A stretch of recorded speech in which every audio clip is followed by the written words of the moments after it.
Scatter tayo para iwas lamok. Uso na naman ng tag-ulan eh. Tag-ulan na kasi. Yan. Usong sakit ngayon, foul cholera tsaka sipon. Dapat laging malinis ang paligid, yung mga kakanan tsaka inuminan. Kailangan walang putik, laging malinis.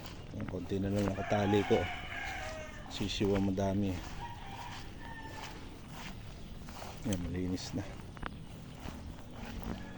Pipinisin ko pa yan pagka nag-araw.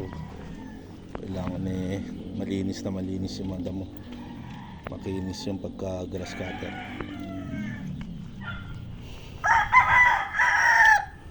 Kinulong ko muna iba't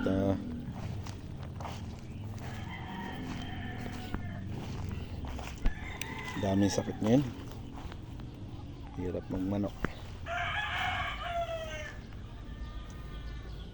Ayusin muna natin yung lugar.